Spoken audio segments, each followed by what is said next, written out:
My name is Marcus Thompson, and I'm 34 years old. For most of my life, I believed I was the disappointment of the Thompson family, the son who chose books over baseball, college over the family construction business, and a quiet life in Portland over the chaos of our hometown in rural Alabama. What I discovered after my father's sudden death would shatter everything I thought I knew about my place in our family, and reveal a truth so shocking that it would change all of our lives forever. I never expected that being excluded from my own father's funeral arrangements would lead to the most profound moment of vindication I'd ever experience. But sometimes life has a way of revealing who people really are when they think no one is watching, and sometimes the people who matter most are watching closer than anyone realizes. Before we jump back in, tell us where you're tuning in from, and if this story touches you, make sure you're subscribed, because tomorrow, I've saved something extra special for you. Growing up in Millbrook, Alabama, population 3,847, the Thompson name carried weight. My grandfather, William Thompson, had started Thompson & Sons Construction in 1952 with nothing but a pickup truck and an unshakable work ethic. By the time my father, Robert Thompson, took over in the 1980s, the company had built half the commercial buildings in 3 counties and employed over 50 people. The Thompson legacy was supposed to flow naturally from father to sons, and for my older brother Jake, now 38, that plan worked perfectly. Jake had Dad's broad shoulders, his commanding presence, and his natural ability to lead a crew of rough construction workers. Even as a teenager, Jake could walk onto a job site and immediately earn respect through a combination of skill, humor, and an intimidating physical presence that discouraged any challenges to his authority. My younger brother Tyler, 29, fell into line just as easily. Where Jake was the natural leader, Tyler was the charming people-pleaser who could smooth over any conflict and charm clients into bigger contracts. Tyler had inherited Dad's gift for reading people and knowing exactly what they wanted to hear. Together, Jake and Tyler represented the perfect continuation of the Thompson construction dynasty. Then there was me. While my brothers were learning to operate heavy machinery and frame houses during summer breaks, I was reading in the local library or helping Mrs. Henderson, the town librarian, organize the historical archives. While they were playing high school football and dating the homecoming queens, I was tutoring other students in math and science, saving every dollar I earned for college applications. My mother, Linda Thompson, had been a high school English teacher before she married Dad, and she understood my academic inclinations better than anyone else in the family. She would slip me books she thought I'd enjoy and helped me navigate the college application process when it became clear that I was serious about leaving Millbrook for university. Dad's reaction to my college plans was complicated. Robert Thompson was a man who measured success in tangible terms: buildings constructed, paychecks earned, respect commanded. He had built his life and business on the principle that hard work with your hands was honest work, and everything else was just fancy talk that didn't put food on the table. College is fine for some people, he would say whenever the subject came up, but we've got a business here that's been feeding this family for 3 generations. That should mean something. It did mean something to me, but not in the way he hoped. The weight of family expectation felt suffocating in a town where everyone assumed I would naturally follow in my father's footsteps. The few times I tried to explain my interest in literature and eventually pursuing a master's degree in library science, Dad would listen with the polite but distant expression he reserved for listening to clients explain why they couldn't pay their bills on time. My decision to accept a full scholarship to Auburn University created the first real fracture in our family dynamic. Dad attended my high school graduation, but his congratulations felt perfunctory, obligatory. Jake and Tyler, to their credit, seemed genuinely proud, but there was an underlying assumption that college was something I needed to get out of my system before returning home to take my place in the family business. Auburn was a revelation. For the first time in my life, I was surrounded by people who valued the same things I did: learning for its own sake, thoughtful discussion, the power of ideas to change the world. I thrived academically, making Dean's List every semester, and eventually earning my master's degree in library and information science, with a focus on digital archives and historical preservation. When I announced my intention to move to Portland, Oregon, to take a position as a research librarian at Portland State University, the family reaction was more hurt than angry. Mom cried, worried that I was moving too far away to visit regularly. Jake and Tyler seemed baffled by my choice to live in a city where I knew no one, doing work they didn't fully understand. Dad's reaction was the most difficult to interpret. He congratulated me on the job, even helped me load my belongings into a U-Haul truck, but there was a sadness in his eyes that I couldn't quite understand at the time. Years later, I would realize that he saw my departure not as a young man pursuing his dreams, but as a rejection of everything he had built and everything he valued. The geographic distance between Portland and Millbrook became symbolic of a larger emotional distance that developed over the following decade. I called home religiously every Sunday, visited for major holidays, and maintained cordial relationships with everyone, but I increasingly felt like an outsider looking in on the Thompson family life. During my visits home, conversations would inevitably turn to the construction business. Jake had proven himself as capable as Dad had hoped, expanding the company into residential development, and even landing a few government contracts that significantly increased their revenue.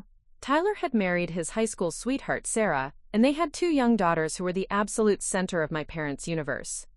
I would sit at family dinners, listening to animated discussions about lumber prices, building permits, and local politics, contributing when I could but feeling increasingly like a tourist in my own family. My work as a research librarian, while fulfilling to me, seemed abstract and irrelevant in conversations dominated by concrete, practical concerns. The subtle exclusion wasn't intentional or malicious, but it was real. Family photos from holidays and special occasions would feature Jake, Tyler, their wives, and the grandchildren prominently, while I was often positioned slightly apart or missing altogether from the most important shots.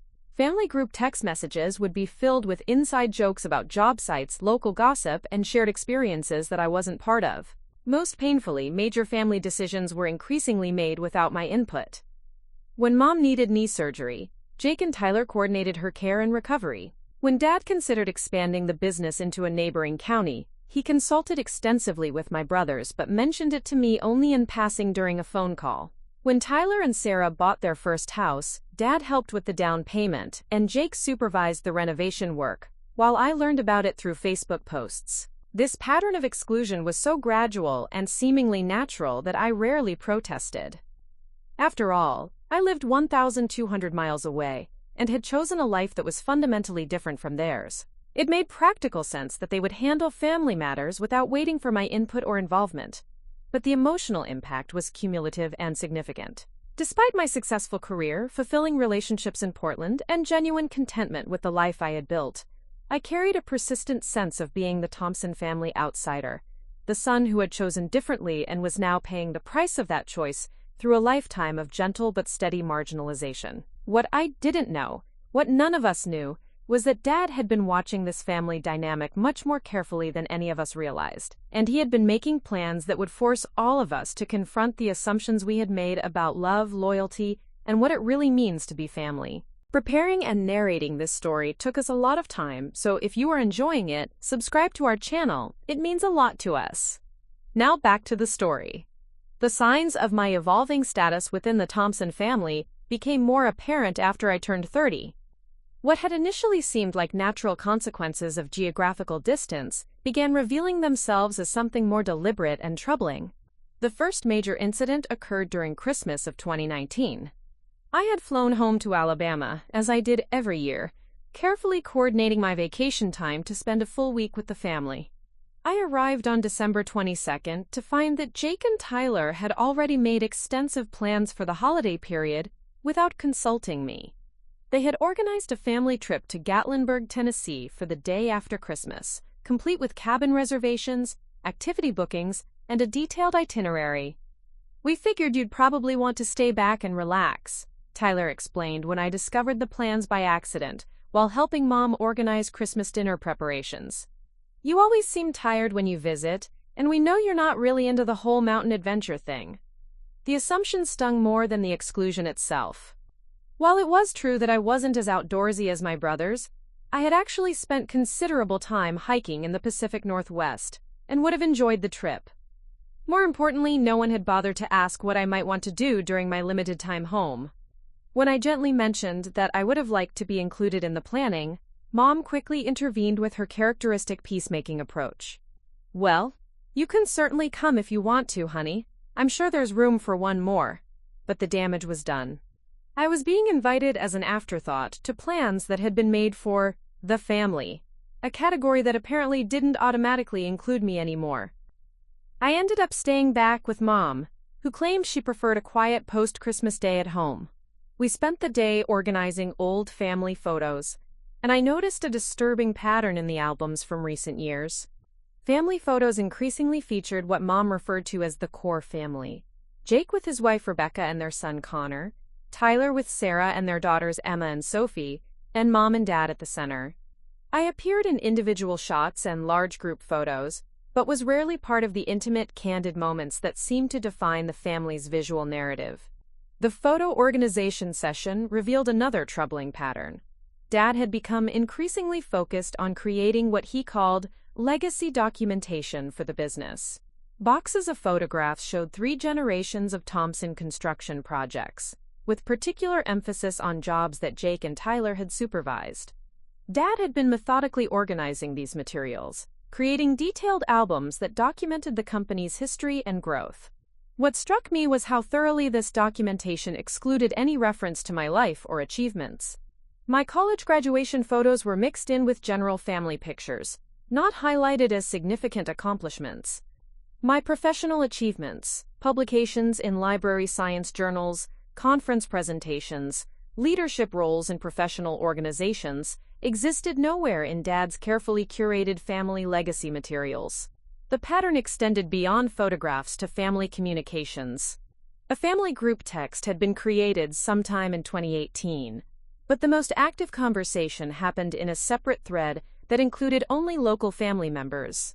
I would occasionally receive forwarded messages or summaries of decisions that had already been made, but I was no longer part of the real-time family discussions that shaped daily life back home. This secondary status became particularly evident during Mom's health scare in early 2020. She had discovered a lump during a routine self-examination and needed immediate medical evaluation. Jake and Tyler coordinated her doctor appointments, drove her to medical consultations, and managed the family's emotional response to the potential crisis. I learned about the situation 3 days after her initial doctor visit, and only because Mom called me personally to provide reassurance. "Everything is fine, honey," she said in the voice she had used when I was a child and had scraped my knee. It was just a cyst, nothing to worry about. When I expressed hurt that no one had informed me of the situation while it was happening, Tyler's response was both practical and dismissive. "We didn't want to worry you when there was nothing you could do from Portland anyway. Besides, it all worked out fine."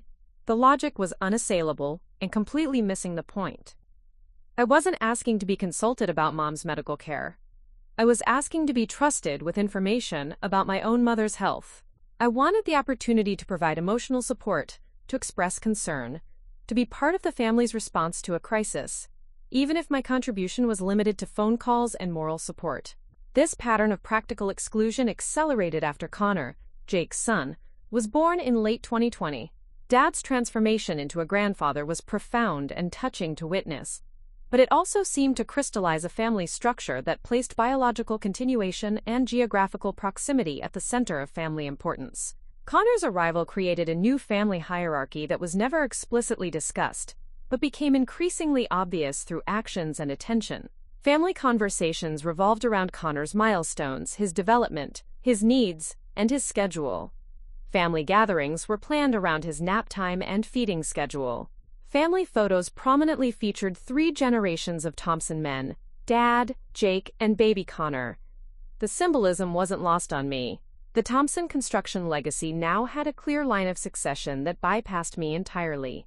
Connor would presumably grow up learning the business from his grandfather and father, just as Jake and Tyler had.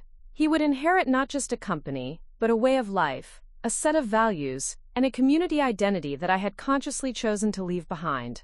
During my visit home for Connor's first birthday party in December 2021, I experienced what I now recognize as a turning point in my understanding of my family role.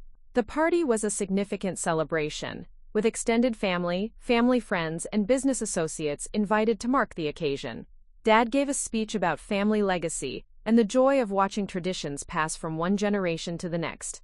As he spoke about the continuity of Thompson values and the importance of staying true to your roots, I realized that I wasn't just geographically distant from my family, I had become ideologically distant as well. My choice to pursue education and a professional career outside of Alabama wasn't just seen as different. It was increasingly viewed as a rejection of everything the Thompson family represented. The most painful moment came during the gift opening ceremony. Extended family members had given Connor age-appropriate toys and clothes, but Jake and Tyler had coordinated to give him a miniature construction worker outfit, complete with a tiny hard hat emblazoned with Thompson & Sons Future CEO. The crowd laughed and applauded, and Dad's face showed more pride and joy than I had seen in years. I had brought Connor a collection of children's books, carefully selected to introduce him to stories and ideas from around the world. When Jake held up each book to show the crowd, the response was polite but tepid. Dad examined the books with the same expression he had once used when reviewing my college acceptance letters, respectful but fundamentally uncomprehending. Later that evening, as family members shared memories and stories about Dad's influence on their lives, I realized that most of the anecdotes centered around his business wisdom, his practical guidance, and his role in helping family members navigate concrete, immediate challenges. There were stories about Dad teaching Jake to operate a bulldozer, helping Tyler negotiate his first major client contract, and providing financial guidance to various relatives during difficult times. When my turn came to share a memory, I found myself struggling to identify moments when Dad and I had connected on subjects that mattered to both of us. Most of our meaningful conversations had occurred during my childhood, before my interests and his began diverging so dramatically. I ended up sharing a story about Dad teaching me to drive, a safely neutral memory that avoided highlighting our fundamental differences.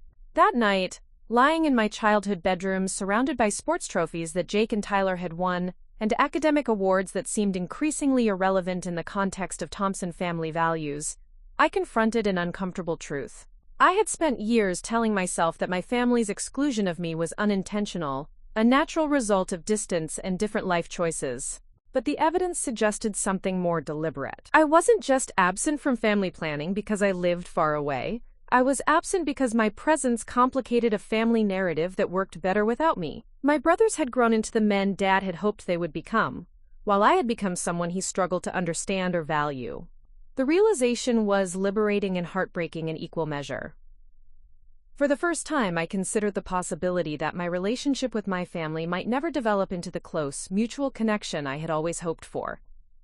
They loved me, I was certain of that, but they didn't particularly like the person I had become, and they had grown comfortable with a family dynamic that kept me at arm's length. What I couldn't have predicted was that Dad had been wrestling with similar realizations, and that his response would be far more dramatic and consequential than anything I could have imagined. The phone call that would change everything came at 6:47 a.m. Pacific Time on a Tuesday morning in March 2023. I was preparing for work, reviewing notes for a faculty meeting about digitizing the university's historical manuscript collection, when my phone buzzed with Jake's name on the caller ID. Jake never called me. Our communication typically happened through family group texts, or during my scheduled Sunday calls with Mom. The early hour and unexpected caller immediately triggered a sense of dread that proved to be entirely justified. Marcus. Jake's voice was hollow, strained in a way I had never heard before. Dad's gone. The words didn't immediately register. I found myself asking for clarification, as if Jake might have been speaking metaphorically, or I had somehow misunderstood. Gone where? What do you mean? He had a massive heart attack around midnight. Mom found him in his office at the house. The paramedics. There was nothing they could do. He was already gone when they got there. The next few minutes passed in a surreal blur. Jake provided basic details. Dad had been working late on business paperwork, something he did most evenings after dinner. Mom had gone to bed around 10 p.m. and woke up around midnight when she realized he hadn't come to bed. She found him slumped over his desk, surrounded by financial documents and construction contracts. The heart attack had been massive and instantaneous. The emergency responders confirmed that he had likely died quickly, without suffering. At age 62, Robert Thompson had simply worked until his heart stopped, which seemed both tragic and somehow fitting for a man who had never truly learned to rest. As Jake spoke, I found myself taking notes in the margins of my meeting agenda, a reflexive response to overwhelming information. Flight arrangements. Work notification. Timeline. My brain was processing logistics while my emotions remained strangely suspended, as if the reality of Dad's death was too large to fully comprehend in a single phone conversation. "I need to book a flight," I said, already opening my laptop to search airline websites. "When is the funeral? What arrangements need to be made?" Jake's pause was just long enough to feel uncomfortable. "We're handling the arrangements here. Tyler and I talked to the funeral director this morning, and Mom's been going through Dad's papers to figure out what he wanted." "Of course. I can be there by this evening if I can catch a flight out of Portland. We'll need to coordinate with the funeral home, notify Dad's business contacts, handle the obituary." My mind was already racing through the countless details that would need attention, the practical matters that someone would need to organize and oversee. "Marcus," Jake's voice carried a tone I couldn't quite identify. "You don't need to rush back. We've got everything under control here. Mom is holding up okay, and Tyler's wife Sarah has been helping with phone calls and coordination. We'll let you know when we have details finalized." The dismissal was gentle but unmistakable, even in the immediate aftermath of Dad's death. Even when facing the most significant family crisis of our lives, the pattern remained unchanged. The local family members would handle the important decisions, and I would be informed of the results. "Jake, he was my father too." The words came out sharper than I intended, fueled by a sudden surge of grief and frustration. "I want to be part of planning his funeral. I need to be there. I know that," Jake said, his tone becoming slightly defensive. "And you will be. We're not excluding you from anything. We're just saying you don't need to drop everything and rush back when we don't even have a date set yet. It's going to be at least a few days before we can schedule anything." After we hung up, I sat in my Portland apartment staring at flight booking websites, paralyzed by conflicting emotions. Grief for Dad was overwhelming and complicated, tinged with regret for conversations we had never had and understanding we had never reached. But alongside the grief was a familiar anger about being managed and minimized during what should have been a shared family crisis. I called my supervisor at the university, explained the situation, and arranged for immediate bereavement leave. Whatever Jake and Tyler thought about timing, I knew I needed to be home. The practical arrangements could wait, but I couldn't bear the thought of being 1,200 miles away while my family processed this loss without me. The first available flight to Birmingham wouldn't depart until the following morning, which gave me nearly 24 hours to think about what Dad's death meant and what his funeral would represent for our family. I spent the evening calling Portland friends, arranging for my apartment to be checked on, and packing clothes for what I assumed would be at least a week-long stay in Alabama. That night, I found myself going through old photos on my phone, searching for recent pictures of Dad. Most of the images were from group settings, family gatherings, where he appeared relaxed and happy, surrounded by Jake, Tyler, and the grandchildren. In the few photos where Dad and I appeared together, we both looked slightly uncomfortable, like acquaintances posing for a polite picture, rather than father and son sharing a meaningful moment. The flight to Birmingham the next morning felt endless. During the layover in Denver, I tried calling Mom directly, but the call went to voicemail.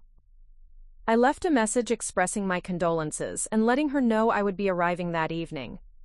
Jake texted me once during the travel day. "Safe flight. Mom's resting. We'll talk when you get here." Tyler picked me up at the Birmingham airport, and the 90-minute drive to Millbrook gave us our first opportunity to really talk about Dad's death. Tyler looked exhausted, older than his 29 years, and I could see that the weight of sudden responsibility was taking its toll. "It's been crazy," Tyler said as we drove through the familiar Alabama countryside. "The business phone hasn't stopped ringing.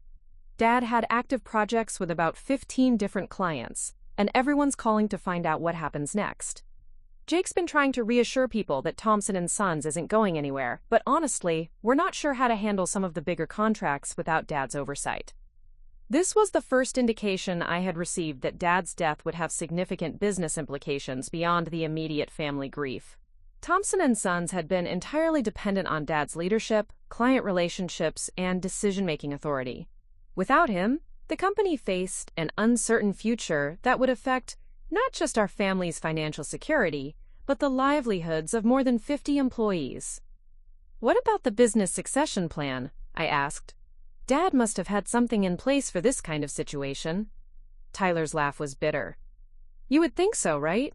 But Dad always acted like he was going to live forever. We've been going through his office files trying to find any kind of formal plan, will, or legal documents that might give us guidance. So far, we've found business insurance policies and some financial records, but nothing that clearly outlines what's supposed to happen to the company.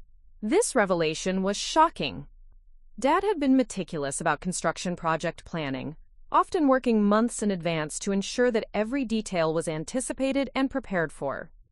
The idea that he hadn't made formal arrangements for business succession seemed completely out of character. What about his personal will? I asked. Has anyone contacted his lawyer? That's part of the problem, Tyler explained. We're not even sure who his current lawyer is. He used to work with Jim Morrison here in town, but Jim retired about 3 years ago.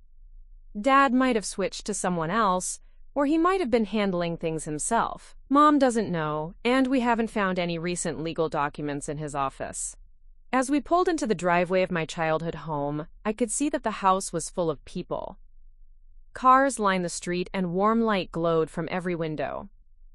The Thompson family had always been central to Millbrook's social fabric, and Dad's sudden death had clearly mobilized the entire community to provide support and assistance. Inside, the house buzzed with the controlled chaos of crisis management. Mom was surrounded by family friends and church members who were handling phone calls, organizing food donations, and managing the stream of visitors offering condolences. She looked fragile and overwhelmed, but she brightened considerably when she saw me. "Oh, Marcus," she said, pulling me into a long hug. "I'm so glad you're here. This whole thing feels like a nightmare I can't wake up from." As I moved through the house, greeting relatives and family friends, I began to understand the scope of the organizational challenge that Jake and Tyler had been facing. Everyone wanted to help, but most people were asking the same questions that we couldn't answer. When would the funeral be held? What were Dad's wishes for the service? What would happen to the business? Jake found me in the kitchen around 9 p.m. after most of the visitors had left and the house had quieted down. He looked as exhausted as Tyler, but there was also a tension in his expression that suggested he had something specific he wanted to discuss. "We need to talk about the funeral arrangements," Jake said, glancing around to make sure we wouldn't be overheard. "Tyler and I met with the funeral director this afternoon, and we've made some preliminary decisions about timing and format." "Okay," I said, assuming he was about to include me in the planning process that had begun in my absence. "We're planning the service for Saturday afternoon at First Baptist Church, with burial at Millbrook Memorial Cemetery afterward. Visitation will be Friday evening at the funeral home." Jake paused, as if checking my reaction to this timeline. "Pastor Williams will officiate, and we're planning a traditional service that reflects Dad's values and his role in the community." I nodded, waiting for him to continue with details about my role in the service, opportunities for me to speak or participate, or questions about elements of the funeral that might need my input or approval. Instead, Jake's next words stopped me cold. "We know this is different from what you might be used to in Portland, but we want to keep everything simple and focused on what Dad would have wanted. We've got the pallbearers lined up, and Tyler's going to deliver the main eulogy since he worked most closely with Dad in recent years." The casual dismissal was breathtaking. In a single conversation, Jake had managed to communicate that the funeral had been planned without my input, that my role would be minimal, and that my potential contributions were neither needed nor desired. I was being relegated to the role of guest at my own father's funeral, someone who would attend but not participate in any meaningful way. "What about me?" I asked, trying to keep my voice steady. "Did you consider that I might want to speak at Dad's funeral?" Jake's expression suggested that this possibility had indeed been considered and rejected. "Marcus, we know you loved Dad, but you didn't really know him the way we did in recent years. You've been gone for so long, and your relationship with him was complicated. We thought it would be better to keep the service focused on people who were part of his daily life here in Millbrook." The hurt was immediate and overwhelming. Not only was I being excluded from planning my father's funeral, but my relationship with him was being characterized as insufficient to warrant inclusion in his memorial service.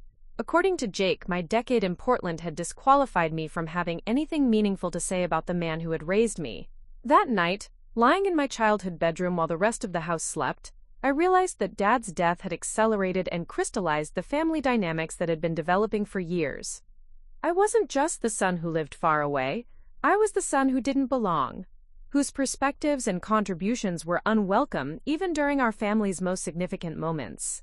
What I didn't yet know was that Dad had anticipated this exact scenario, and that he had spent considerable time and effort ensuring that his death would force our family to confront truths that we had all been avoiding for far too long.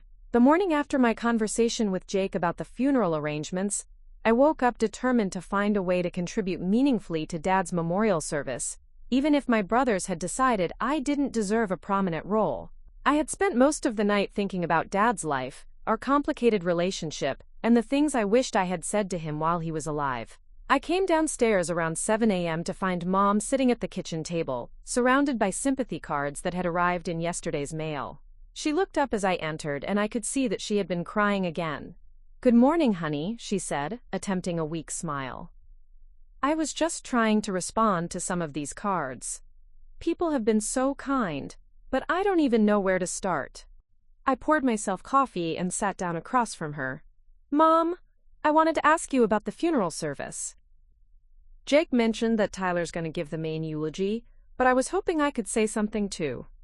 Maybe share some memories of Dad from when I was younger, or talk about lessons he taught me that I've carried with me to Portland." Mom's expression became uncomfortable, and she looked down at the sympathy cards rather than meeting my eyes. "Well, sweetie, Jake and Tyler have been working so hard to get everything organized. They've spent hours with Pastor Williams planning the service, and they know what would work best for our church community. But I'm part of this family too," I said gently. "I loved Dad, and I have things I'd like to say about him. People who knew him when I was growing up might want to hear from me." "Of course you loved him," Mom said quickly. "No one is questioning that. It's just that, well, you know how you are with public speaking. You get so emotional, and the service needs to be dignified and controlled. We can't have anyone breaking down or saying anything that might upset people." The characterizations stung because it contained just enough truth to be plausible.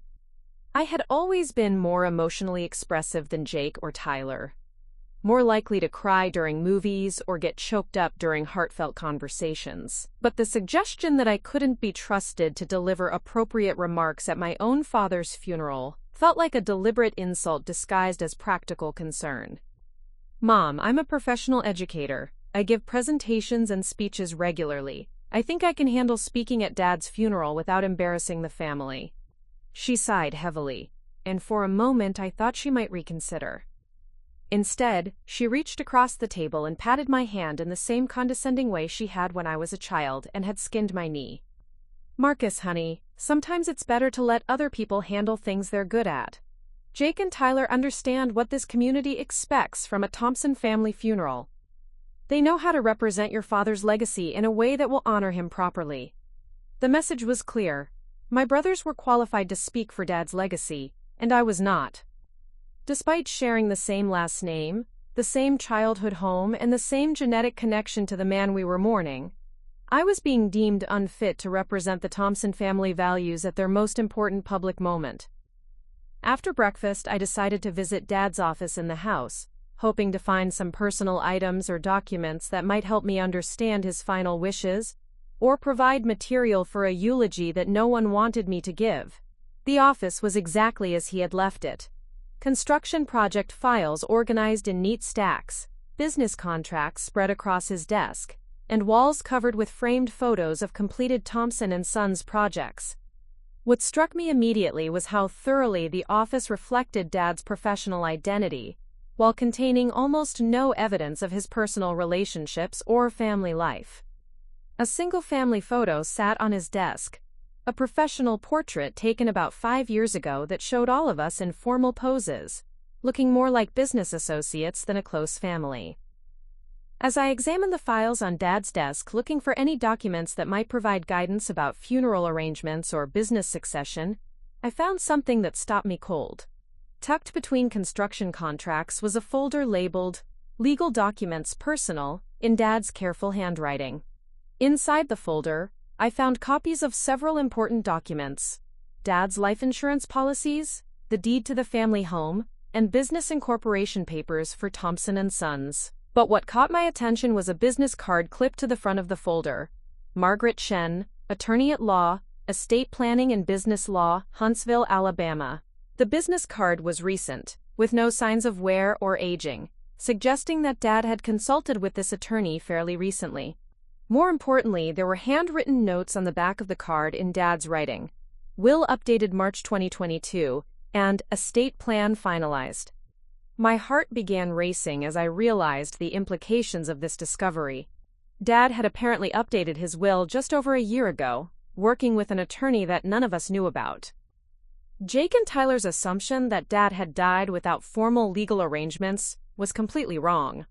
I photographed the business card with my phone and continued searching through Dad's files, looking for any copies of recent legal documents that might provide more information about his final wishes. In a locked file drawer, the key was in Dad's desk organizer. I found additional folders labeled with legal terminology that I didn't fully understand: trust documents, business succession plan, and executor instructions. The folder labeled Executor Instructions contained several pages of handwritten notes in Dad's writing, along with printed forms that appeared to be related to estate administration. I couldn't decipher all of the legal language, but certain phrases jumped out at me: primary executor, business management authority, and equal distribution provisions. Most shocking was a handwritten note clipped to the front of the executor instructions. Marcus has been designated as primary executor per discussion with M. Chen on March 15, 2022. Jake and Tyler to be informed after reading of will. Important that they understand reasoning for this decision. I stared at the note for several minutes, reading and rereading Dad's words to make sure I wasn't misunderstanding something crucial. According to this document, Dad had not only created formal legal arrangements for his death, but he had specifically chosen me, the son his family considered least qualified to handle important responsibilities, to serve as the primary executor of his estate. The implications were staggering. If this document was accurate, I would have legal authority over Dad's estate, including decisions about property distribution, business management, and financial affairs. The same family members who were excluding me from funeral planning would soon discover that Dad had entrusted me with far more significant responsibilities than any of them had imagined. I carefully photographed the relevant documents and returned the files to their original positions, my mind racing with questions about Dad's motivations and the legal implications of what I had discovered.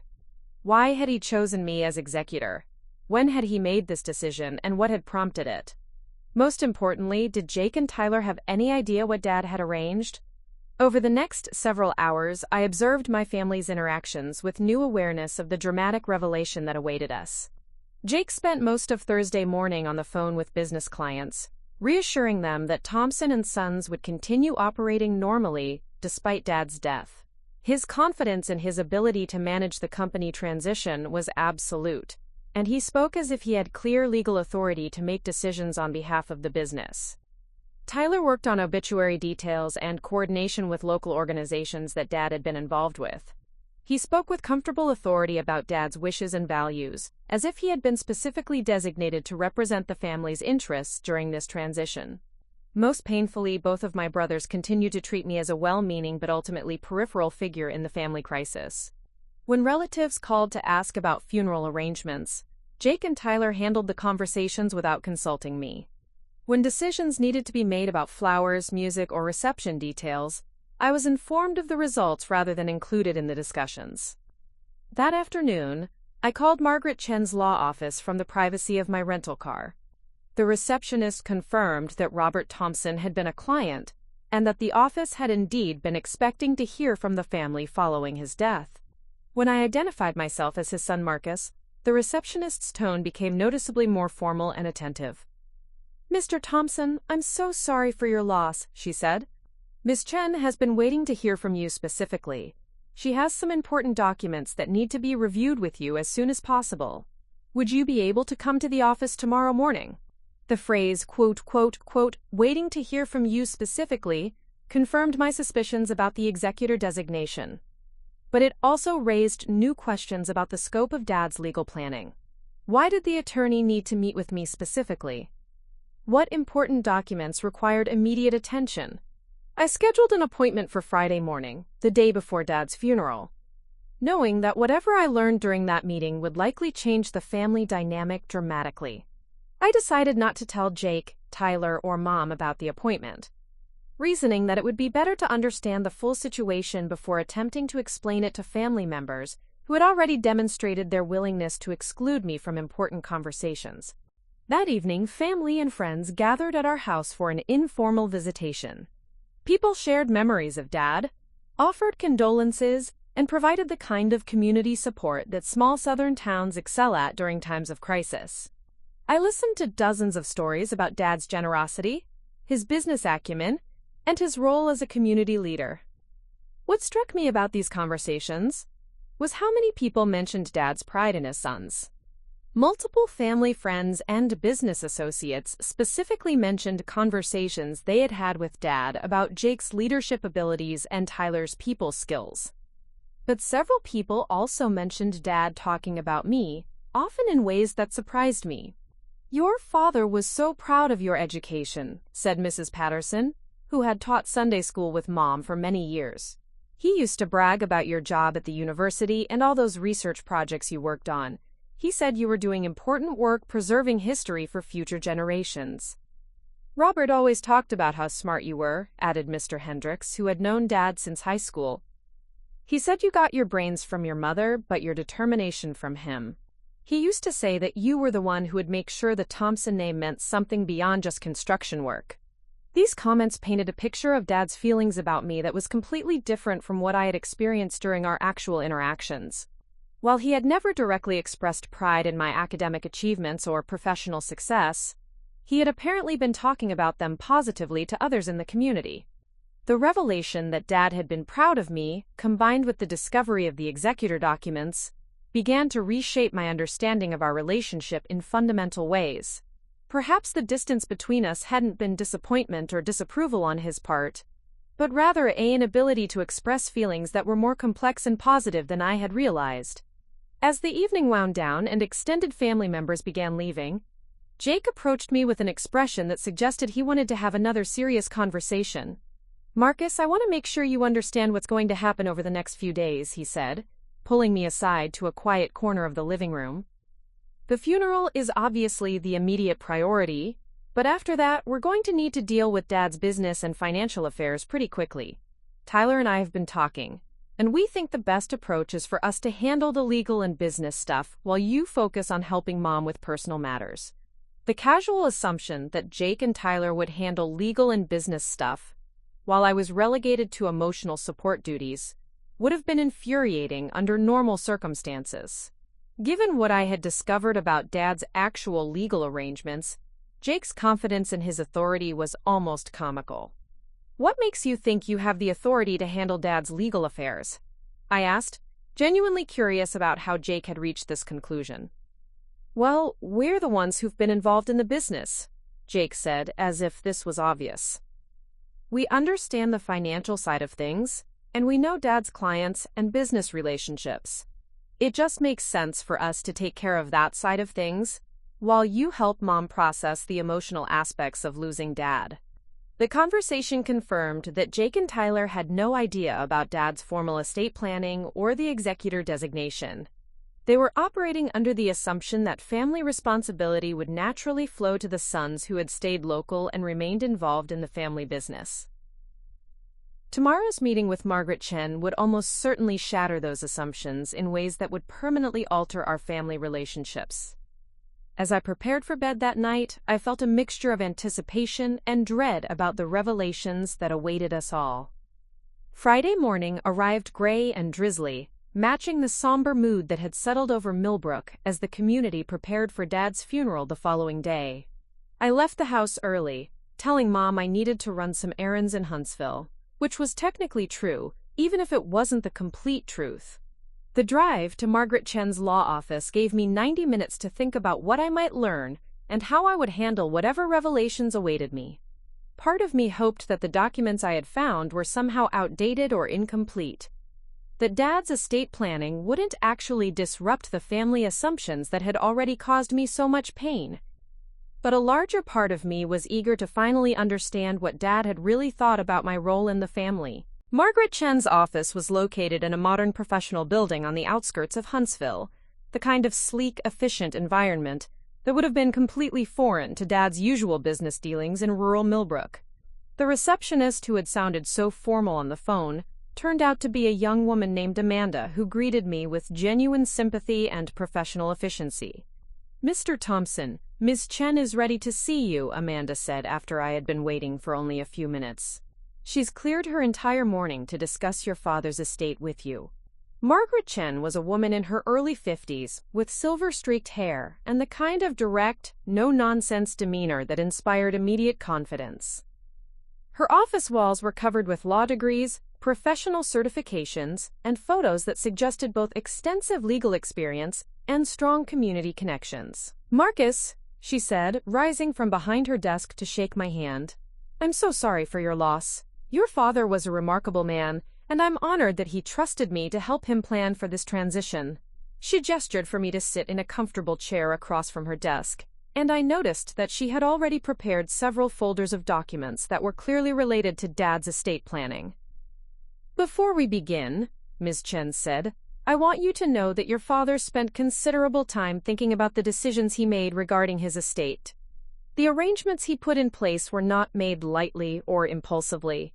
He wanted to ensure that his wishes would be clearly understood and properly implemented, even if they might initially surprise some family members."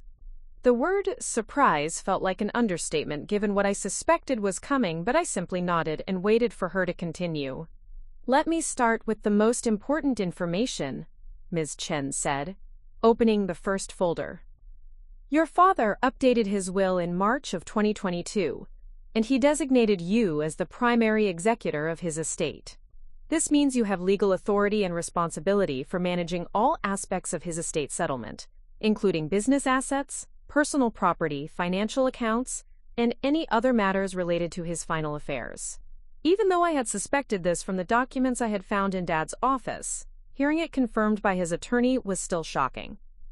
The weight of responsibility that Dad had placed on my shoulders was enormous, particularly given the family dynamics that had developed over recent years. "Why me?"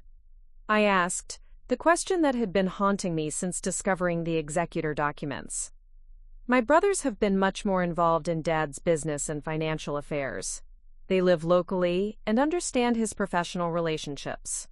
I live 1,200 miles away and work in a completely different field. Ms. Chen smiled slightly, as if she had been expecting this exact question. "Your father anticipated that you would wonder about his reasoning, and he asked me to provide you with a letter he wrote explaining his decision. He wanted you to understand his thinking before you accepted or declined the executor responsibilities." She handed me a sealed envelope with my name written in Dad's familiar handwriting. Inside was a 3-page letter that would fundamentally change my understanding of our relationship and his perception of my place in the Thompson family. "Marcus," the letter began, "if you are reading this, then I am gone, and Margaret is explaining your role as executor of my estate. I know this designation will surprise you, and probably upset your brothers, but I want you to understand why I made this choice. Over the past several years, I have watched our family develop patterns that trouble me deeply. Jake and Tyler are good men who work hard and care about the family business, but they have begun to think of you as less important to our family's future, simply because you chose a different path in life. Your mother and I have allowed this to happen, and I regret that more than you will ever know. The truth is that you are the Thompson son who most reminds me of my own father. You have his intelligence, his integrity, and his ability to see beyond immediate circumstances to longer-term consequences. You left Millbrook not because you rejected our family values, but because you had the courage to pursue your own vision of success, just as I did when I chose to expand the family business beyond what my father had built. Jake and Tyler are excellent at managing day-to-day operations, but they think in terms of immediate problems and short-term solutions. You think strategically, you understand complex systems, and you have experience making difficult decisions without letting emotions override good judgment. These are exactly the qualities that an executor needs, especially when family members might disagree about how estate matters should be handled. I have also watched how you handle financial responsibilities. Despite living on a teacher's salary, you have built savings, made smart investment decisions, and maintained financial stability that your brothers, frankly, have not achieved. Tyler and Jake are good at earning money, but they have never learned to manage it wisely for the long term. Most importantly, you are the family member who will make decisions based on what is fair and right, rather than what is convenient or personally advantageous. Jake and Tyler love the family, but they have grown comfortable with arrangements that benefit them while excluding you. I don't want my death to reinforce those patterns. I am trusting you with this responsibility because I believe you will honor my intentions while treating all family members fairly, even those who have not always treated you fairly. You have spent years trying to maintain family relationships, despite being marginalized and dismissed. That patience and commitment to family, combined with your practical skills and emotional maturity, makes you the right person to handle my final affairs. Please know that I have always been proud of you, even when I struggled to express that pride effectively. You became exactly the kind of man I hoped you would become, and you did it without compromising your values or integrity. I regret that our relationship became strained over the years, but I want you to know that my love and respect for you never wavered. Your brothers will initially resist your authority as executor, and your mother may worry about family harmony.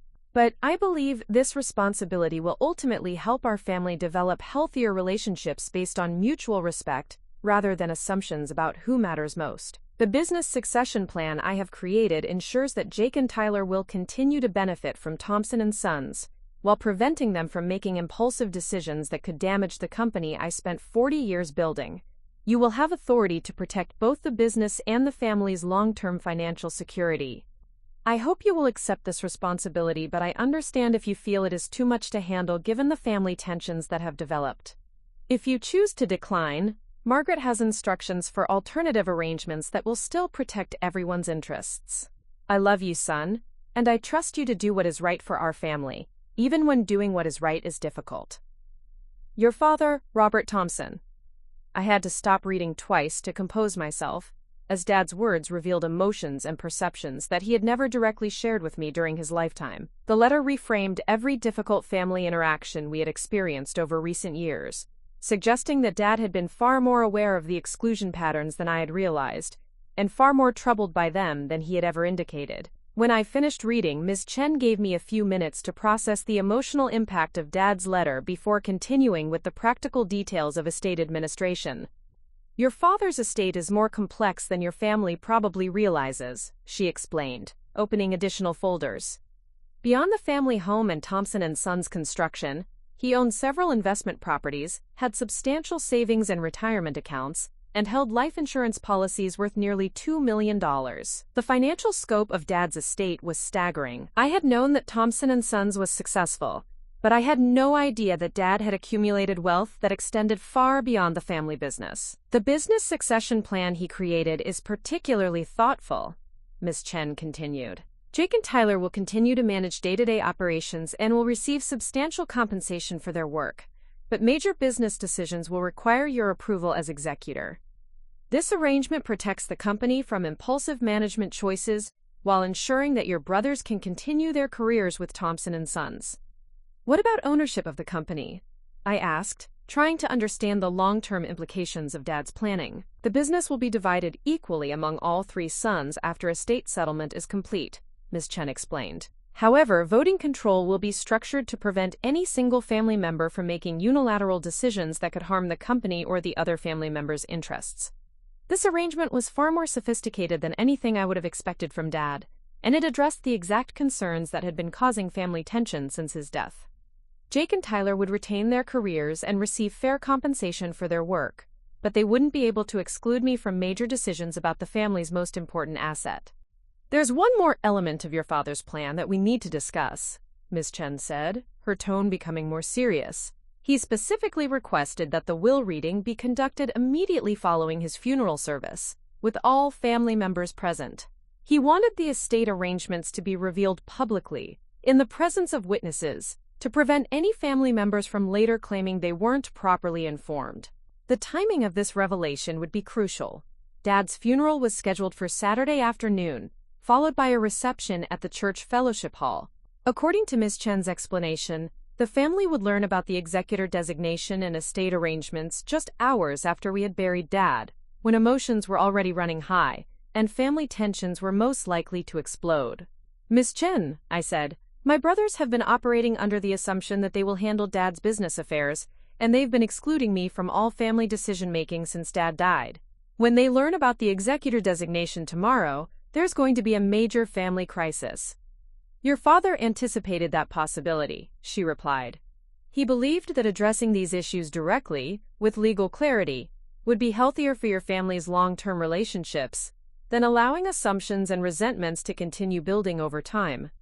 As our meeting concluded, Ms. Chen provided me with copies of all relevant estate documents and explained the immediate steps that would need to be taken following the will reading. I would need to formally accept the executor responsibilities, begin inventory of estate assets, and start the legal process of estate settlement that could take several months to complete. Driving back to Millbrook, I felt overwhelmed by the magnitude of what I had learned and the responsibilities that awaited me. Dad's letter had revealed love and respect that I had never fully understood, but it had also placed me in a position that would almost certainly create intense family conflict. The most difficult decision I faced was whether to tell Jake, Tyler, and Mom about the executor designation before the formal will reading, or to let them discover it along with the rest of the family and community witnesses that Dad had insisted on having present. Warning them in advance might reduce the shock and give us an opportunity to discuss the arrangements privately before they became public knowledge. But it would also give them time to organize resistance or attempt to challenge Dad's decisions before they were formally implemented. By the time I pulled into the driveway of our family home, I had made my decision. Dad had specifically requested that the will reading follow his funeral, with all family members learning about the estate arrangements simultaneously. He had planned this sequence of events carefully, and I would honor his wishes even if it meant enduring a very difficult family confrontation. The next 24 hours would determine whether Dad's faith in my ability to handle this responsibility had been justified, and whether his hope for healthier family relationships could survive the dramatic revelations that awaited us all. Saturday morning dawned clear and crisp, the kind of perfect March day that Dad had always said was ideal for starting new construction projects. As I dressed in the black suit I had packed for the funeral, I couldn't help but think that Dad would have appreciated the symbolism, a beautiful day for ending one chapter and beginning another. The weight of what I knew about the coming will reading sat heavily on my shoulders as I prepared to face what would likely be the last few hours of peace our family would experience for quite some time. Dad's letter was safely tucked in my jacket pocket, and I found myself touching it periodically for reassurance, like a talisman against the storm that was coming. Downstairs, the house buzzed with the controlled chaos of funeral day preparations. Mom was being helped by Sarah, Tyler's wife, and Rebecca, Jake's wife, both of whom had taken charge of the practical details that Mom was too overwhelmed to handle herself. They coordinated flower deliveries, managed phone calls from out-of-town relatives, and ensured that Mom had everything she needed for what would be an emotionally exhausting day. Jake and Tyler moved through the house with the focused efficiency they brought to construction projects, treating Dad's funeral as a logistical challenge to be managed, rather than an emotional experience to be endured. They coordinated with the funeral home, confirmed arrangements with the church, and handled the dozens of details that had to be perfect for such a public family event.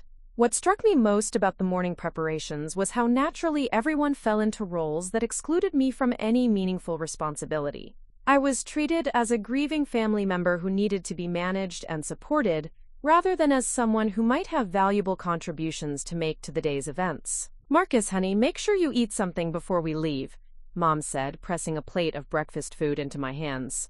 "It's going to be a long day, and you look like you haven't been sleeping well." The maternal concern was touching, but it reinforced the family perception that I was someone who needed caretaking, rather than someone who might be capable of providing leadership during a crisis. In a few hours, this dynamic would be permanently altered in ways that none of them could imagine. Around 10 a.m., extended family members began arriving at the house for the informal gathering that would precede our departure to the church.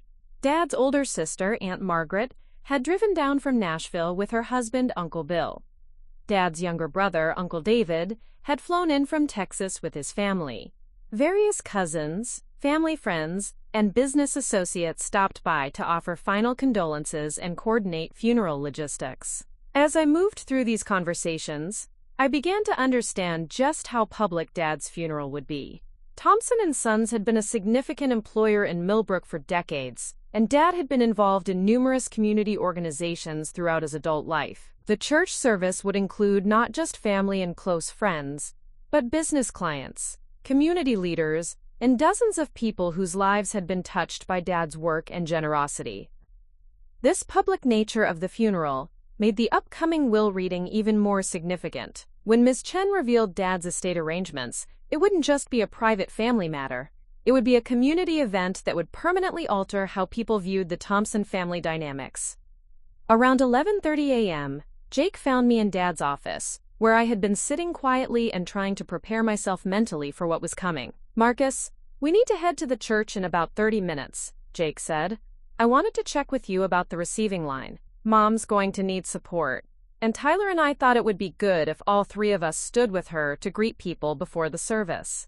This was the first time since Dad's death that Jake had asked for my participation in any family responsibility, and the irony wasn't lost on me.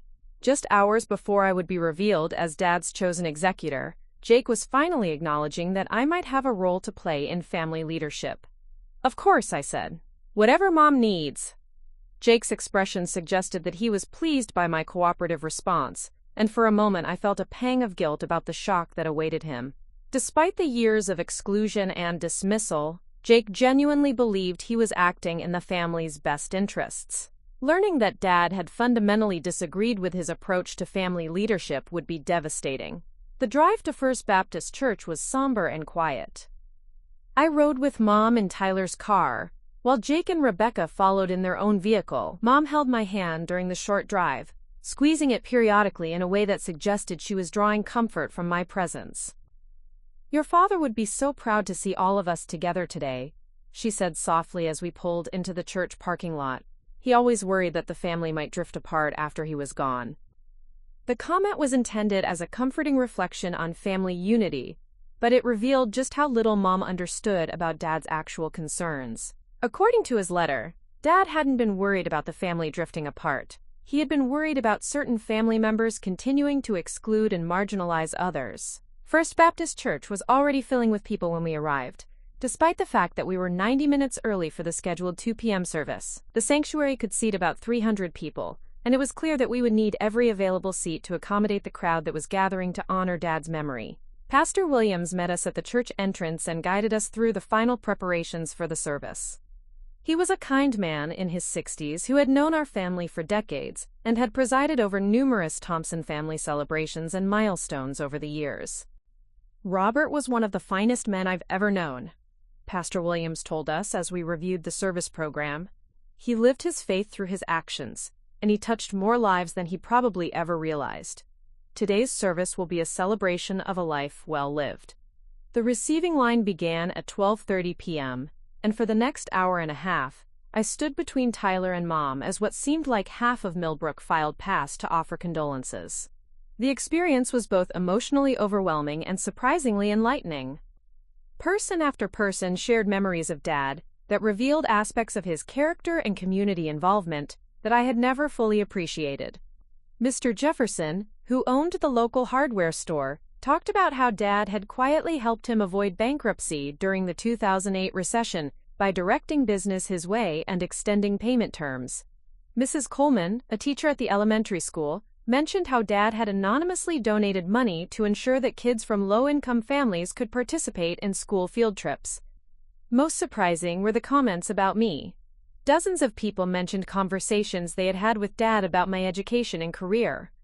Several business leaders specifically asked about my work at Portland State University, referencing details about my research projects that Dad must have shared with them. "Your father was so proud of your work with historical preservation," said Dr. Harrison, who ran the local medical clinic. "He told me you were helping to digitize important documents so future generations could learn from them. He said that was just as important as any building he had ever constructed." These revelations continued throughout the receiving line.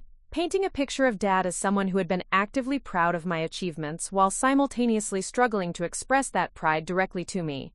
The disconnect between his private comments to others and his reserved interactions with me became increasingly painful as I realized how much mutual understanding we had missed over the years. By 2 p.m., the church was completely full, with additional people standing in the back and overflow seating set up in the fellowship hall with a video feed. The turnout was a testament to Dad's impact on the community, but it also meant that the will reading would have an even larger audience than I had anticipated. The funeral service itself was beautifully planned and emotionally powerful. Pastor Williams delivered a sermon about Dad's faith, integrity, and commitment to family and community. Tyler gave a eulogy that focused on Dad's business wisdom and his role as a mentor to young construction workers. Jake shared memories of Dad's love for the outdoors and his patience in teaching practical skills to his sons. Both of my brothers spoke eloquently and lovingly about Dad, and their words captured important aspects of his character that deserve to be honored and remembered.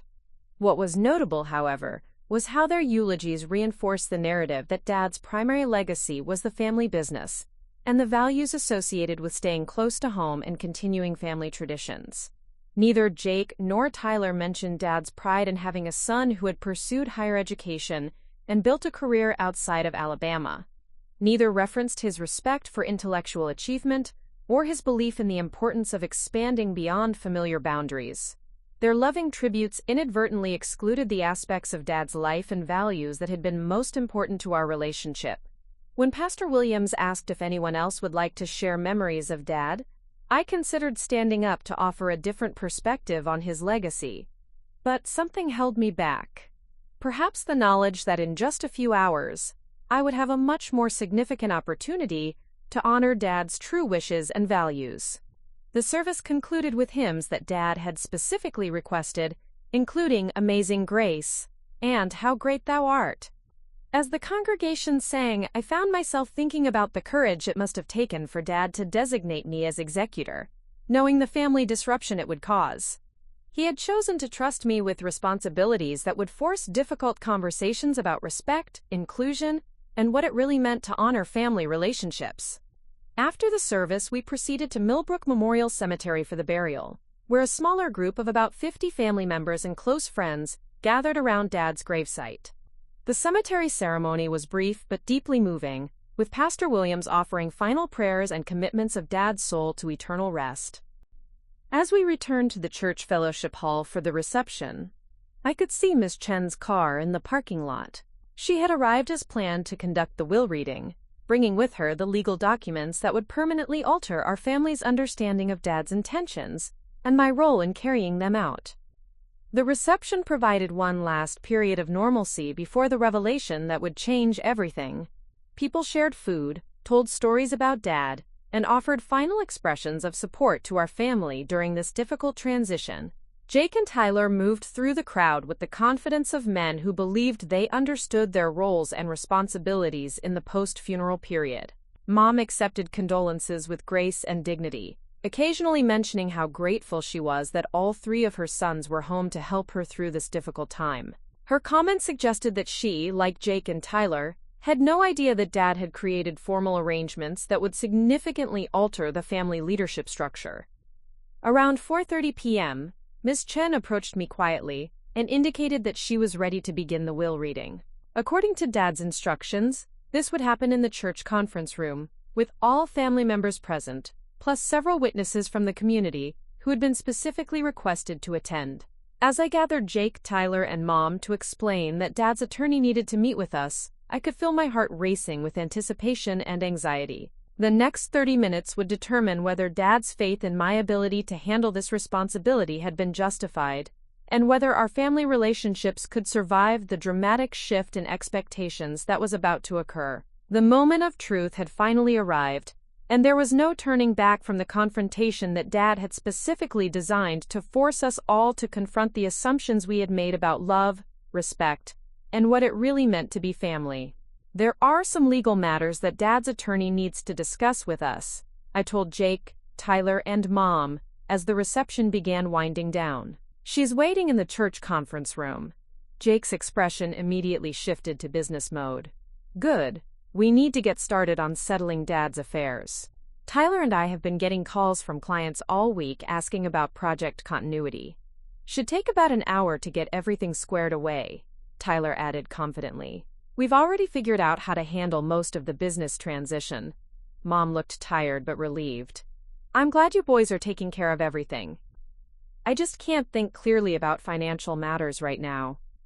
As we walked toward the conference room, I felt the weight of Dad's letter in my jacket pocket and the magnitude of what was about to unfold. In just a few minutes, everything my family believed about Dad's wishes and their own roles would be shattered. The church conference room was set up formally, with Ms. Chen seated at the head of a long table surrounded by several folders of legal documents.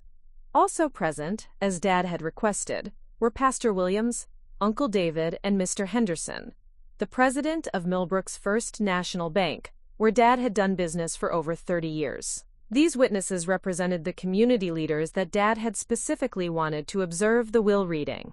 Please, everyone take a seat, Ms. Chen said with professional formality. Robert Thompson left very specific instructions about how his final wishes should be communicated to his family. Jake and Tyler sat across from each other, with Mom between them at one end of the table. I took the remaining seat, directly across from Ms. Chen. The seating arrangement felt symbolic. My brothers and mother positioned as a unit, while I sat somewhat apart, facing the attorney who was about to reveal Dad's true intentions. Before I begin reading the will, Ms. Chen said, I want everyone to understand that Robert spent considerable time planning these arrangements. His decisions were carefully considered and legally sound. He anticipated that some family members might be surprised by certain provisions, but he was confident that his choices were in the best interests of all family members and the business he spent his life building. Jake shifted impatiently in his chair. Ms. Chen, we appreciate Dad being thorough, but we're pretty sure we understand his basic intentions. Tyler and I will continue running Thompson & Sons, and we'll make sure Mom is taken care of financially. Let's hear what Dad actually planned, Tyler added, and then we can discuss any adjustments that might need to be made. Ms. Chen's expression suggested that adjustments would not be possible, but she simply nodded and opened the first folder. I'll begin with the personal property and financial assets, then move to business arrangements. She read through the standard will provisions methodically. The family home would go to Mom for her lifetime, then be divided equally among the 3 sons. Personal belongings would be distributed according to a detailed list Dad had prepared. Various financial accounts and investments would be split equally among all family members after estate taxes and debts were settled. So far, everything was exactly what Jake and Tyler had expected. Mom looked relieved that she would be able to stay in the family home. My brothers exchanged satisfied glances that suggested Dad's arrangements aligned perfectly with their assumptions. Then Ms. Chen opened the second folder. Now we come to the business succession arrangements and estate administration, she said, her tone becoming more formal. Robert Thompson designated Marcus Thompson as the primary executor of his estate, with full legal authority to manage all aspects of estate settlement and ongoing business oversight. The silence that followed was so complete that I could hear the air conditioning system humming in the background. Jake's face went through several expressions: confusion, disbelief, and then anger. Tyler's mouth actually dropped open, as if he couldn't process what he had just heard. Mom looked back and forth between me and Ms. Chen as if waiting for someone to explain that a mistake had been made. I'm sorry, Jake said finally, his voice tight with controlled emotion. Did you say Marcus is the executor? That is correct, Ms. Chen replied calmly. Marcus Thompson has been designated as primary executor with full authority over estate administration, business oversight, and implementation of all will provisions. That doesn't make any sense, Tyler said, his voice rising slightly. Marcus lives in Oregon. He doesn't know anything about Dad's business or financial affairs. Jake and I are the ones who've been working with Dad for years. Ms. Chen remained professionally neutral. Robert was very clear about this designation. He believed Marcus possessed the specific qualities needed for estate administration. Jake's composure was beginning to crack. What specific qualities? Marcus hasn't been involved in any family business decisions. He doesn't even visit home more than twice a year. Perhaps, Ms. Chen said carefully, I should continue reading the will provisions so you can understand Robert's complete plan. She proceeded to explain the business succession arrangements that Dad had created. Jake and Tyler would continue as operational managers of Thompson & Sons, with guaranteed employment and substantial compensation packages. However, major business decisions, including expansion plans, large expenditures, and changes to company structure, would require approval from the estate executor. "So Marcus has veto power over our business decisions?" Jake asked, his voice becoming dangerously quiet. "The executor has oversight authority to ensure that business decisions align with Robert's long-term vision for the company," Ms. Chen explained. "The goal is to protect both the business and all family members' financial interests." Tyler was staring at me with an expression I had never seen before, a mixture of betrayal and disbelief. "Did you know about this?" he asked. "I learned about it yesterday," I said honestly.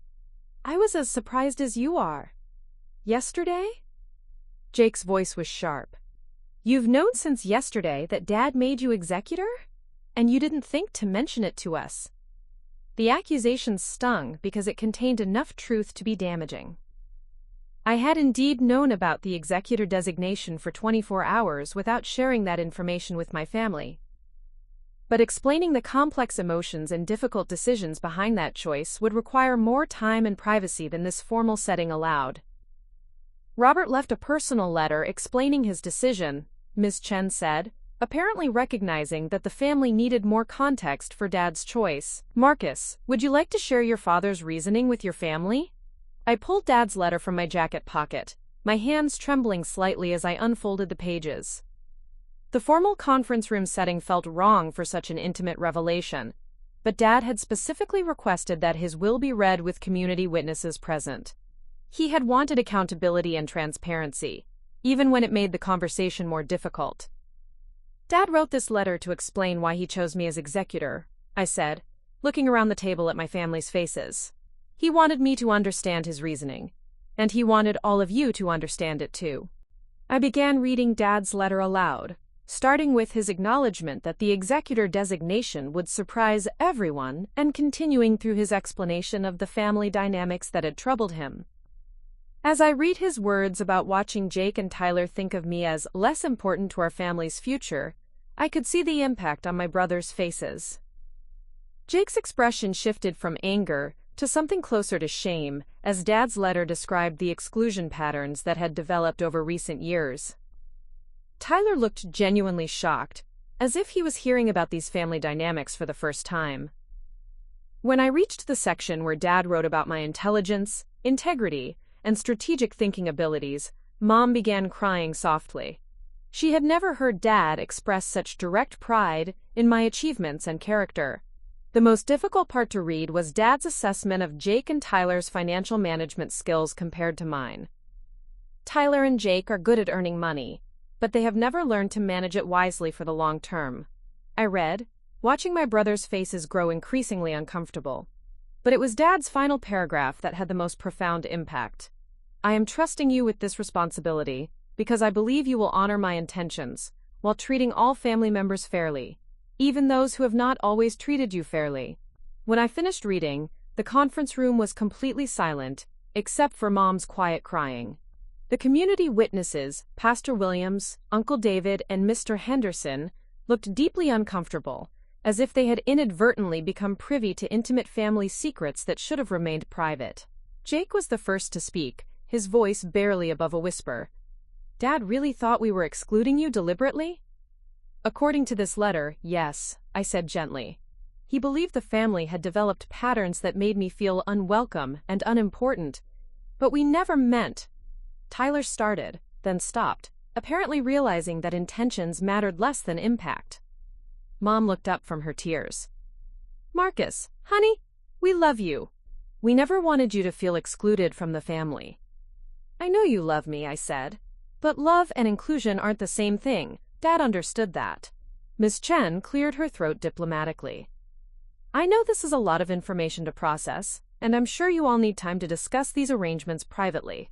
However, I do need Marcus to formally accept or decline the executor responsibilities today so we can begin the legal processes required for estate settlement. The formal requirement forced us back to practical matters, but the emotional impact of Dad's letter continued to reverberate around the table. Jake and Tyler were clearly struggling to reconcile their perception of family relationships with Dad's assessment of the exclusion patterns they had unconsciously created.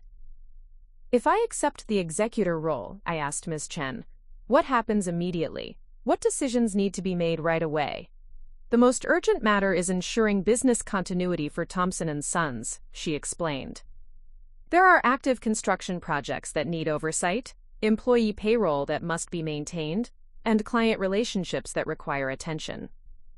Jake and Tyler can continue handling day-to-day operations, but you'll need to review major contracts and financial commitments." Jake's business instincts overcame his emotional reaction to Dad's letter. "Marcus, you don't know anything about construction project management. If you start second-guessing our operational decisions, you could seriously damage client relationships and project timelines." "Dad's plan doesn't give me authority over operational decisions," I clarified, consulting the estate documents. "You and Tyler continue managing day-to-day work. I have oversight authority for major financial commitments and strategic planning decisions." "But what if we disagree about what constitutes a major decision?" Tyler asked. "What if you think something is a strategic issue that we consider routine business?" It was a legitimate concern that revealed the potential for ongoing conflict between operational management and executor oversight. Dad's plan protected the business and family finances, but it also created a power structure that could generate tension if we couldn't develop effective communication and mutual respect. "Then we'll have to figure out how to work together," I said. "Dad trusted me to make fair decisions, but he also trusted you two to manage the business effectively. His plan only works if all of us commit to making it work." Uncle David, who had remained silent throughout the will reading, finally spoke up. "Robert was one of the smartest businessmen I knew. If he structured things this way, he had good reasons. Maybe, instead of arguing about whether his plan makes sense, you should focus on how to implement it successfully." Pastor Williams nodded in agreement. "Your father loved all three of you deeply, but he was also concerned about family harmony. This arrangement might be his way of forcing you to develop better relationships with each other." The community witnesses were essentially telling us that Dad's plan deserved respect and implementation, regardless of our personal comfort with the power structure he had created. Their presence was serving exactly the purpose Dad had intended, providing accountability that would make it harder for family members to simply ignore or circumvent his final wishes. Ms. Chen looked at me expectantly. "Marcus, I need your decision about accepting the executor responsibilities." I looked around the table at my family's faces. Mom appeared hopeful that I would accept, perhaps seeing the executor role as a way to ensure I remained connected to the family. Jake and Tyler looked resigned but not hostile, as if they were beginning to understand that fighting Dad's plan would be both futile and disrespectful. "I accept the executor responsibilities," I said formally. "I'll do my best to honor Dad's intentions and treat everyone fairly." Ms. Chen nodded and made notes on the legal documents. "Excellent. I'll file the necessary paperwork with the court on Monday morning. Marcus, you'll need to come to my office next week to sign additional documents and review the detailed timeline for estate settlement." As the formal will reading concluded and people began gathering their belongings, Jake approached me with an expression that was difficult to read. "Marcus," he said quietly, "I need you to know that we never consciously tried to exclude you from the family. Maybe we made assumptions and mistakes, but it was never intentional." "I believe that," I said. "But Dad was right that impact matters more than intentions. We all need to do better going forward." Tyler joined our conversation, looking genuinely remorseful. "I've been thinking about all those times we made plans without asking what you wanted to do. That wasn't fair, and I'm sorry." These acknowledgments felt like the beginning of the healing process that Dad had hoped his executor decision would initiate. But I knew that real change would require sustained effort and ongoing commitment to treating each other with genuine respect and inclusion. As we prepared to leave the church conference room, I realized that Dad's funeral had ended, but his most important lesson for our family was just beginning. 6 months after Dad's funeral and the shocking will reading that changed everything, I found myself sitting in the conference room at Thompson & Sons Construction, reviewing quarterly financial reports with Jake and Tyler. The irony wasn't lost on me. The same conference room where I had been excluded from family business discussions for years had become the regular meeting place where we now collaborated on major company decisions. The transition hadn't been smooth. Those first few weeks after the funeral had been filled with tension, awkward conversations, and painful adjustments as we all learned to navigate the new family dynamic that Dad's estate plan had created. But slowly, gradually, something remarkable had begun to emerge from the wreckage of our old assumptions about each other. The Henderson project came in 12% under budget, Jake reported, sliding a folder across the table to me. Tyler negotiated some excellent deals with our suppliers, and the crew efficiency has been outstanding. The client was so pleased that they've already signed a contract for Phase 2, Tyler added. It's a bigger project than anything we've handled before. Nearly $2 million in total construction value. This was exactly the kind of major contract decision that required my approval as executor. And 6 months ago, the idea of me having veto power over Jake and Tyler's business choices would have seemed absurd to all of us. Now, these conversations had become routine, characterized by mutual respect and collaborative decision-making rather than resentment and power struggles.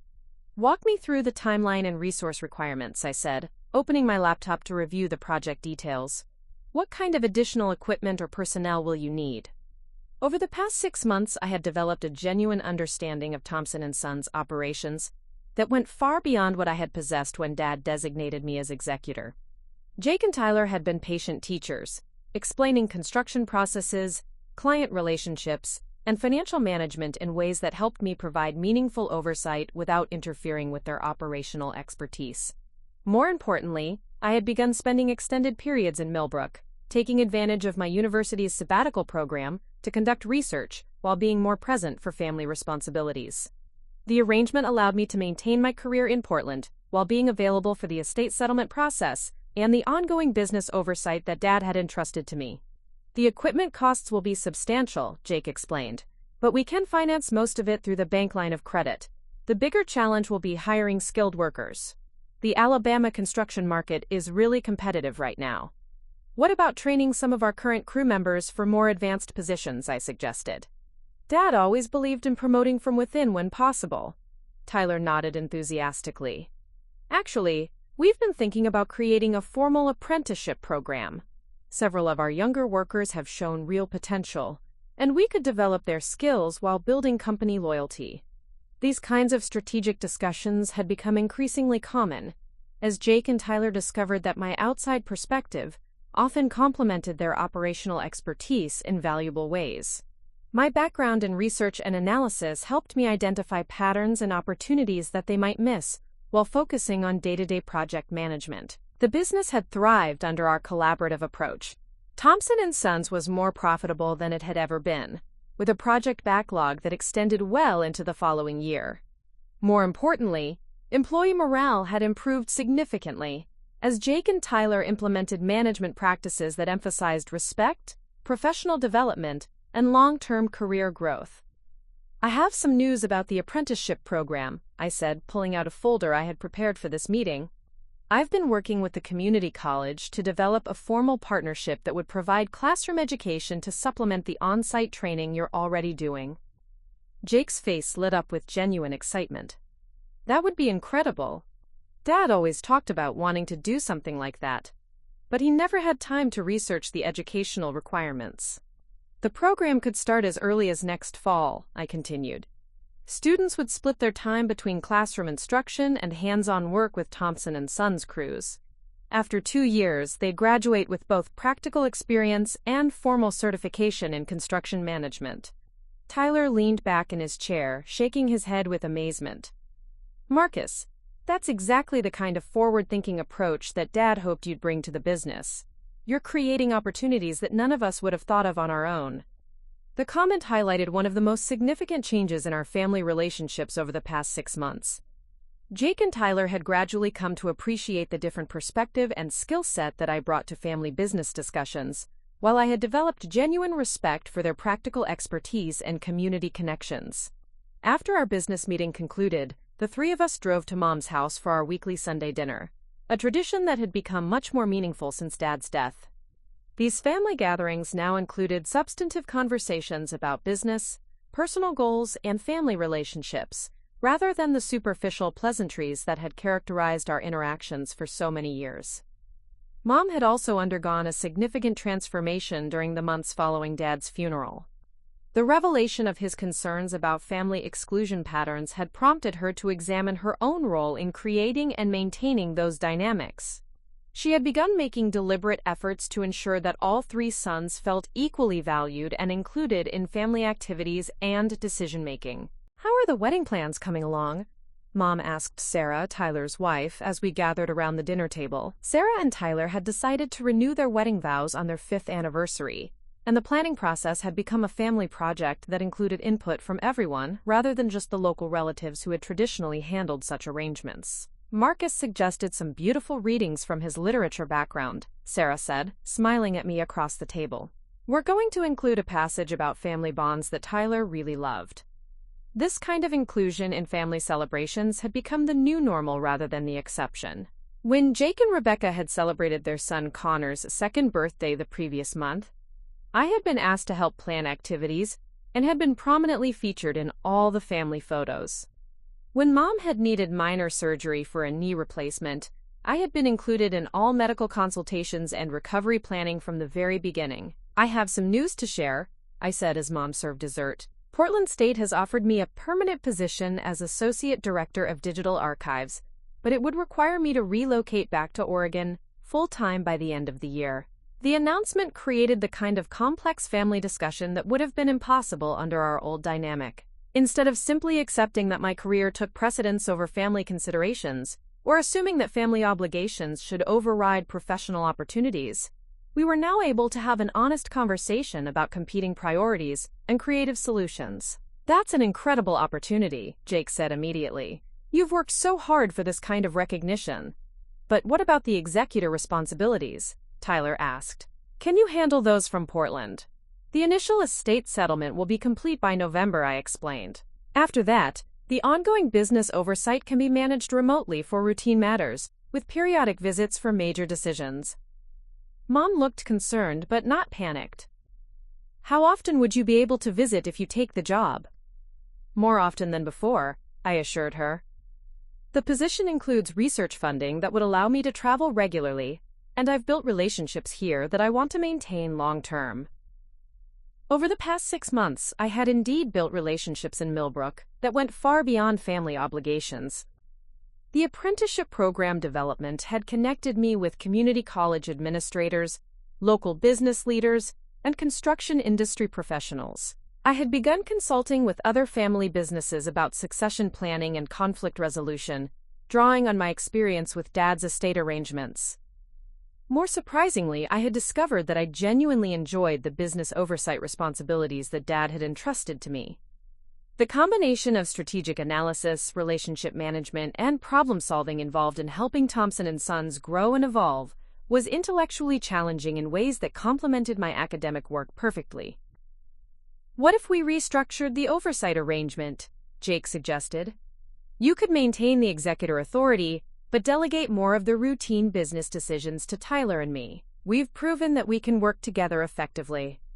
And we could set up regular video conferences for major planning discussions," Tyler added. "Plus, you could visit quarterly for in-person strategic planning sessions." The willingness of my brothers to accommodate my career needs while maintaining our business collaboration represented a fundamental shift in family priorities. Instead of viewing my professional success as a rejection of family values, they now saw it as an asset that benefited everyone when properly balanced with family responsibilities.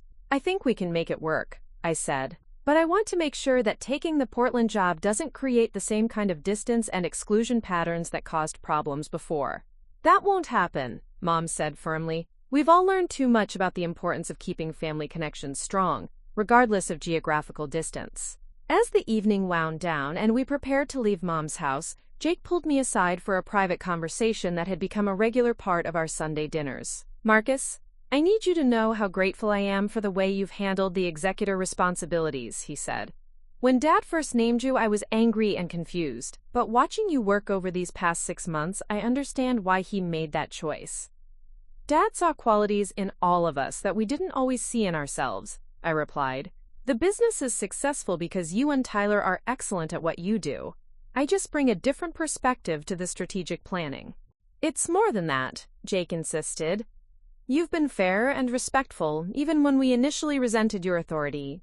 You've honored Dad's intentions, while treating Tyler and me as equal partners rather than subordinates. That takes character that I'm not sure I would have shown in the same situation." These kinds of honest conversations about family relationships, personal growth, and mutual respect had become common as we all processed the lessons that Dad's death and estate planning had taught us.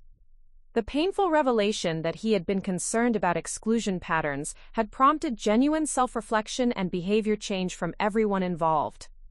Tyler joined our conversation as we walked toward our cars.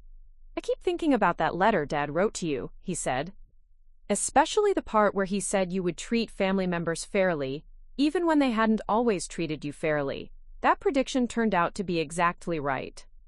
Dad understood all of us better than we understood ourselves, I reflected. He knew that giving me executor authority would force us to develop better relationships with each other.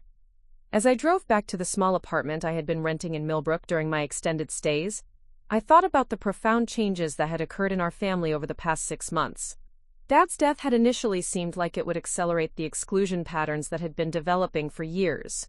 Instead, his carefully planned estate arrangements had forced us to confront those patterns and develop healthier ways of relating to each other. The following week, I would fly back to Portland to formally accept the associate director position and begin planning my transition back to Oregon. But I would return to Alabama regularly. Not as an outsider trying to find my place in a family that had moved on without me, but as an integral part of a family business and support system that valued my contributions and wanted to maintain strong connections despite geographical distance. Most importantly, I had finally understood what Dad had been trying to teach us through his executor decision. That family relationships require deliberate effort to maintain respect and inclusion, and that true love sometimes means making difficult choices that force people to confront their assumptions about each other.